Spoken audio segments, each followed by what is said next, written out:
21वीं पुतली चंद्रज्योति की कहानी। चंद्रज्योति नामक 21वीं पुतली की कथा इस प्रकार है। एक बार विक्रमादित्य एक यज्ञ करने की तैयारी कर रहे थे। वे उस यज्ञ में चंद्रदेव को आमंत्रित करना चाहते थे। चंद्रदेव को आमंत्रण देने कौन जाए, इस पर विचार करने लगे। काफी सोच विचार के बाद उन्हें लगा कि महामंत्री ही इस कार्य के लिए सर्वोत्तम रहेंगे। उन्होंने महामंत्री को बुलाकर उनसे विमर्श करना शुरू किया। तभी महामंत्री के घर का एक नौकर वहां आकर खड़ा हो गया।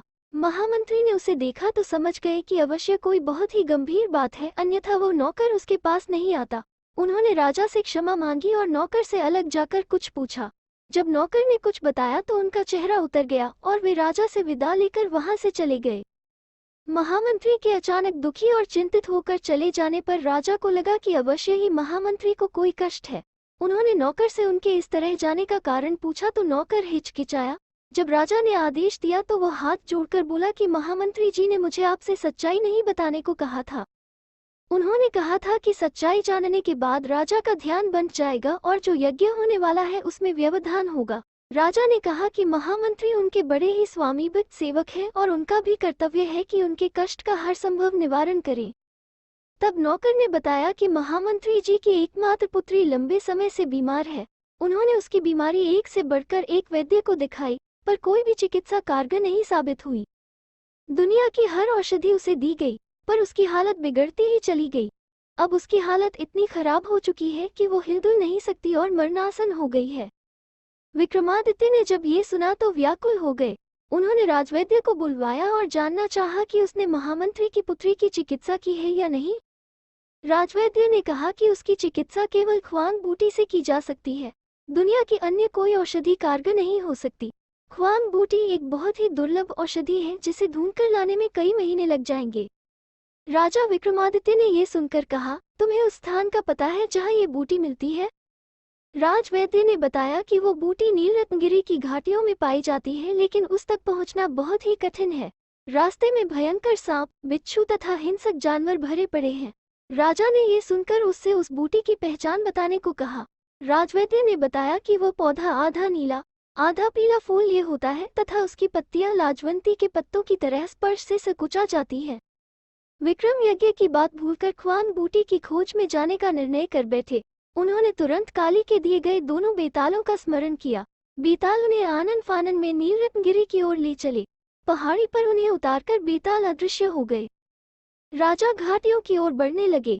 घाटियों में एकदम अंधेरा था, चारों ओर घने जंगल थे। राजा बढ़ते ही रहे। एकाएक उनके कानों में सिंह की दहाड़ पड़ी।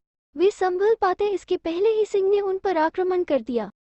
राजा ने बिजली जैसी फुर्ती दिखाकर खुद को तो बचा लिया, मगर सिंह उनकी एक बांह को घायल करने में कामयाब हो गया। सिंह दोबारा जब उन पर झपटा तो उन्होंने भरपूर प्रहार से उसके प्राण ले लिए। उसे मारकर जब वे आगे बढ़े तो रास्ते पर सैकड़ों विषधर दिखे। विक्रम तनिक भी नहीं घबराए और उन्होंने पत्थरों की वर्षा करके सांपों को रास्ते से हटा दिया। उसके बाद वे आगे की ओर बढ़ चले। रास्ते में एक जगह इन्हें लगा कि वे हवा में तैर रहे हैं। ध्यान से देखने पर उन्हें एक दैत्याकार अजगर दिखा।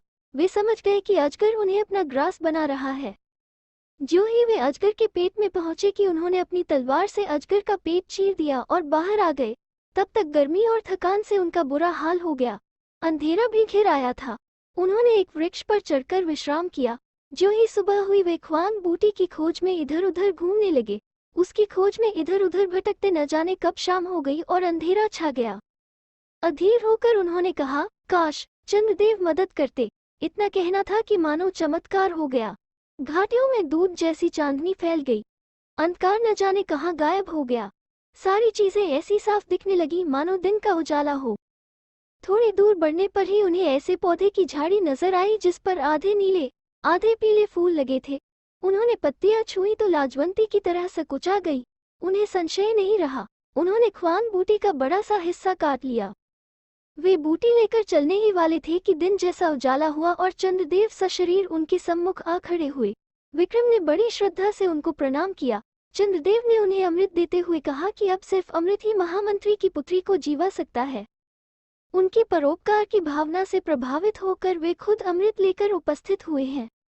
उन्होंने जाते जाते विक्रम को समझाया कि उनके सशरीर यज्ञ में उपस्थित होने से विश्व के अन्य भागों में अंधकार फैल जाएगा, इसलिए वे उनसे अपने यज्ञ में उपस्थित होने की प्रार्थना नहीं करें।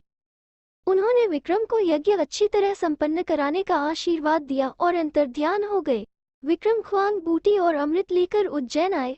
उन्होंने अमृत की बूंदें टपकाकर महामंत्री की बेटी को जीवित किया तथा ख्वांग बूटी को जनहित के लिए रख लिया। चारों ओर उनकी जय जयकार होने लगी।